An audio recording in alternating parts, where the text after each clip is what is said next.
Hari ini Polda Banten akan mendelivery informasi publik tentang pengungkapan sindikat mafia tanah yang terletak di Desa Carita, Kecamatan Carita, Kabupaten Pandeglang, dengan luas bidang tanah sekitar 1,2 hektar dengan modus memasukkan tanda tangan seolah-olah milik korban, kemudian mentransaksikan dengan tanda tangan palsu pada dokumen AJB ke pembeli lainnya.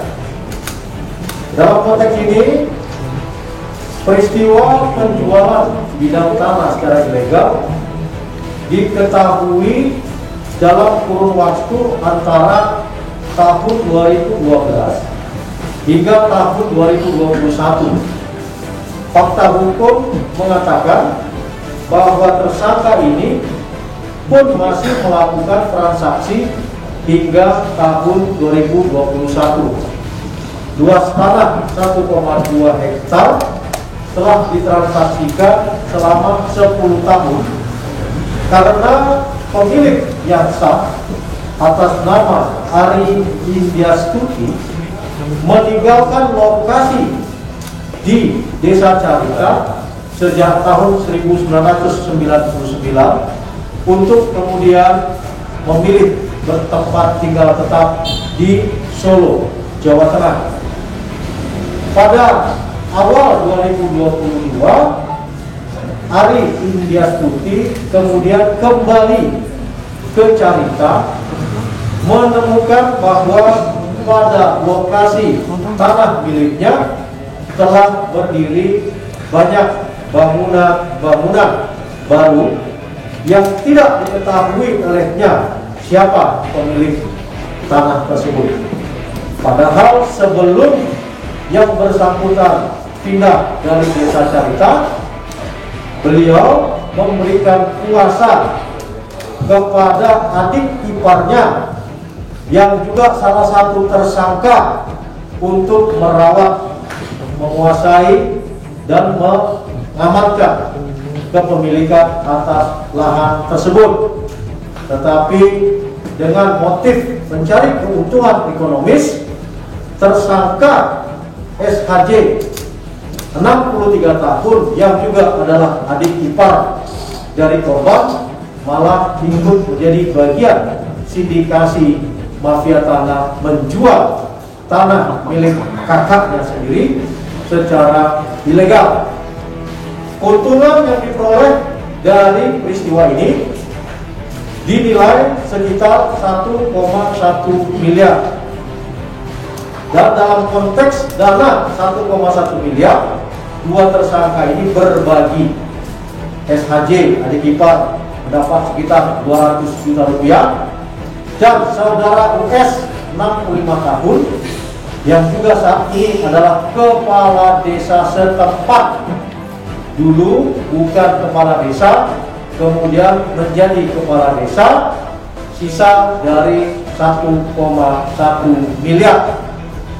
Dari fakta-fakta hukum juga diketahui bahwa yang memiliki inisiatif niat jahat atau mens rea untuk bisa mendapatkan keuntungan ekonomis atas tanah tersebut adalah saudara US, yang ketika itu pun mendapatkan kuasa dari pemilik tanah untuk merawat kebun. Tetapi oleh saudara US, surat kuasa tersebut pun dipalsukan isinya, narasi atau klausul di dalamnya menjadi seolah-olah surat kuasa untuk menjual tanah, sehingga semua AJB yang ditandatangani oleh US adalah tanda tangan palsu, seolah-olah US adalah seorang pemilik. Ini konteks yang perlu kita pertegas bahwa saudara US adalah pelaku utama yang memiliki niat jahat awal untuk mencari keuntungan, memasukkan tanda tangan dan klausul dalam surat kuasa serta mentransaksikannya kepada pihak-pihak lain. Sebagaimana terlihat bahwa barang bukti yang telah dilakukan penyitaan oleh penyidik adalah berupa akte jual beli, jumlahnya signifikan sebanyak 44 dokumen dengan luasan dan nilai transaksi yang berbeda-beda pada tiap HJB, serta penyidik juga berhasil melakukan penyitaan atas dokumen surat kuasa yang awalnya untuk mengurus kebun dipalsukan klausulnya seolah-olah untuk kuasa menjual. Kepada para tersangka, penyidik memasang pasal berlapis, yaitu pasal 263 KUHP tentang pemalsuan dokumen, pasal 264 KUHP tentang pemalsuan ke dalam akte otentik, serta pasal 266 KUHP tentang perbuatan menyuruh memasukkan keterangan palsu ke dalam akta otentik, yang jika dikumulatifkan maka tersangka akan berhadapan dengan ancaman pidana serendah-rendahnya 7 tahun penjara. Bapak Kapolda Banten telah secara concern menyampaikan untuk dapat mengungkap modus-modus kejahatan yang dilakukan oleh para mafia tanah dan terus memotivasi penyidik untuk berani bertindak tegas. Jangan kata kepala desa, pejabat lain yang terlibat pun harus didudukkan dalam pertanggungjawabkan pidana. Dan kemudian menghimbau kepada para pemilik tanah yang hak-haknya dirampas oleh para mafia tanah untuk berani melapor, dan bersama dengan Polda Banten kami memberikan pelayanan optimal untuk bisa bertindak tegas menangkap para pelaku mafia tanah ini. Demikian informasi yang bisa kami sampaikan terkait mafia tanah di Desa Carita. Untuk lebih lanjut kami persilakan kepada teman-teman jika ada pertanyaan dapat disampaikan. Silakan. Pertama, US ini masih aktif enggak? Yang kedua, uang itu digunakan untuk apa? Terus yang ketiga, si pemalsuannya hanya tanda tangan atau ada dokumen lain yang dibutuhkan? Baik.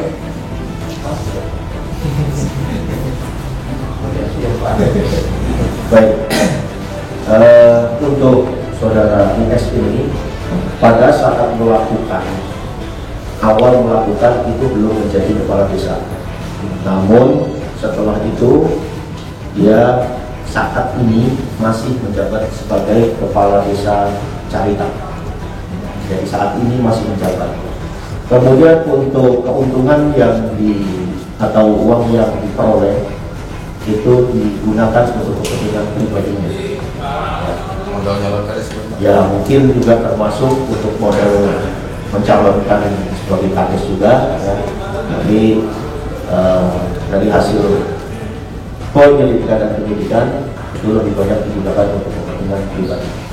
Mungkin yang lain ada yang mau kita. Oh, pemalsuan itu apa hanya tanda tangan atau ada dokumen? Untuk pemalsuan, ya saat ini yang ditemukan masih tanda tangan yang ada di dokumen, ya, untuk menjual tanah tersebut, termasuk juga memalsukan, tadi yang sudah disampaikan Kak Humas, memalsukan surat kuasa, ya, surat kuasa yang tadinya untuk merawat kebun tapi dirubah menjadi kuasa menjual. Tanda tangan di surat kuasa itu benar asli milik Ibu Ari Indriastuti, ya. Tapi isinya yang dirubah oleh saudara BS. Maksudnya sedikit menambahkan untuk transaksi jual beli ini sendiri terjadi pada tahun berapa? Untuk transaksi penjualan ini dilakukan sejak tahun 2012 sampai dengan tahun 2021. Jadi penjualannya secara bertahap, tidak langsung. Dari 44 dokumen AJB yang telah disita oleh penyidik, ini tahunnya juga tidak sama. Artinya ini tahunnya dari 2012 sampai dengan 2021. Berarti 1,2 hektar itu dipecah menjadi 44 surat AJB atau seperti? Ya, sementara ini ya yang diperoleh AJB-nya sebanyak 44 dari 1,2 hektar tanah. Pak, seperti di tempat lain nggak Pak? Ya, Seperti di tempat lain nggak? Perangkat desa atau RT RW gitu, hanya pada saat jabatan. untuk keterlibatan sampai saat ini masih belum ada keterlibatan pihak lain ya. Tapi ini masih akan tetap didalami oleh penyidik nanti apabila ada keterlibatan lain.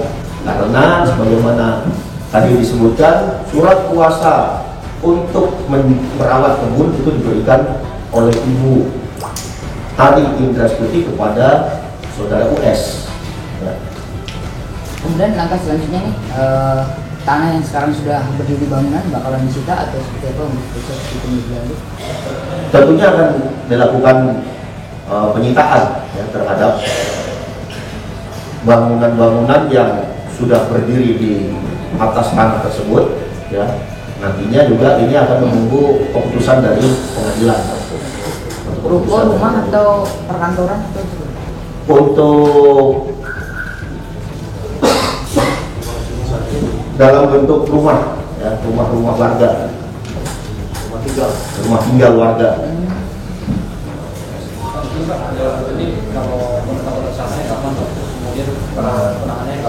Untuk penetapan tersangka kemarin telah dilakukan penangkapan pada tanggal 16 Maret 2022. Ya, penahannya juga ya dari Maret 16 Maret 2022. Yang sudah membeli berapa orang? 44 itu kan? Ya, 44 orang itu yang sudah membeli.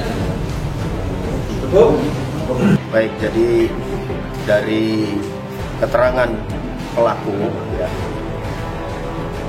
dari saudara US ini, awalnya yang bersangkutan karena ada orang yang menanyakan tanah ya, tanah yang milik dari Ibu Ari Indrastuti.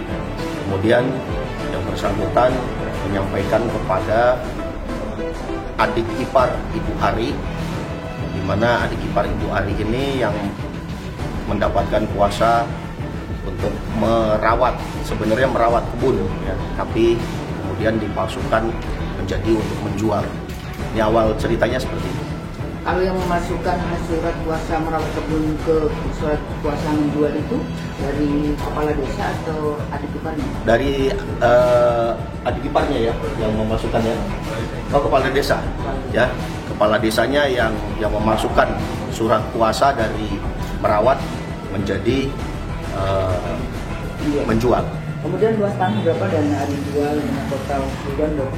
Luas tanah kurang lebih sekitar 1,2 hektar ya, dan perolehan uang itu kurang lebih sekitar 1,2 miliar. Kalau barang bukti yang berhasil disita apa dulu? Untuk barang bukti yang sekarang ini sudah disita oleh penyidik ini sebanyak 44 akte jual beli dan juga 1 surat kuasa seperti yang sampaikan tadi, surat kuasa untuk merawat kebun tapi dirubah isinya menjadi surat kuasa menjual. Pak, ada dugaan terlibat oknum di BPN sampai munculnya terbitnya dokumen-dokumen tersebut? Untuk sampai saat ini ya, dari hasil penyelidikan dan penyidikan masih belum ditemukan adanya keterlibatan oknum lain. Namun seiring berjalan dengan pengungkapan kasus ini nanti akan disampaikan kembali apakah memang ada keterlibatan atau tidak. Tapi ada mengarah ke sana ya? Untuk mengarah sana sementara belum. Pak, dan nanti 1,2 Pak? Kalau dari ini 1,2 sebenarnya ya, 1,2. Kemudian kalau menurut keterangan dari adik ipar Ibu Ari yang bernama SHJ ini, dia hanya menerima kurang lebih sekitar 200 juta. Untuk kondisi tanah sendiri sekarang sudah dibangun atau seperti apa, Pak? Sudah. Jadi untuk kondisi tanah saat ini sudah dibangun beberapa rumah tinggal masyarakat yang membeli dari tersangka US. Berarti saat ini kurang lebih ada 44 pembeli yang sudah menempati itu. Kurang lebih sekitar. Pak, ini kan Mungkin kemudian langkah selanjutnya bakalan akan kita terlebih dahulu atau seperti apa untuk kondisi sekarang?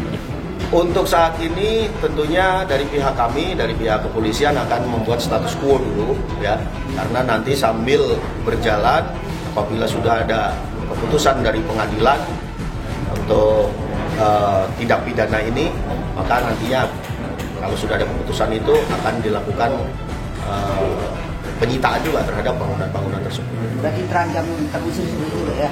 Ya, Terancam disita. kita lihat nanti dari hasil sidang dari pengadilan. Pak, ini kan proses penjualan ini terjadi sejak tahun 2012, Pak ya. Iya. Dan apakah pemilik aslinya itu tidak menaruh curiga kan dalam waktu rentang yang lama, atau memang dia jarang nge-cross-check ke sana, Pak, atau gimana? Dan kemudian bagaimana si pemilik ini akhirnya tahu bahwa tanahnya telah dijual? Gitu? Ya, baik. Jadi untuk pemilik asli tanah Ibu Ari Indrastuti ini, beliau sudah berdomisili di Solo sudah lama, kemudian juga jarang datang ke, artinya sepanjang rentang waktu itu tidak pernah datang lagi ke Carita. Namun di awal tahun 2022 pemilik ini datang ke sana dan menemukan bidang tanahnya yang sudah didirikan bangunan-bangunan rumah tersebut, sehingga yang bersangkutan menanyakan baik kepala desa maupun kepada adik iparnya. Nah, kemudian karena menemukan adanya tindak pidana, melaporkan kepada pihak Polda Banten.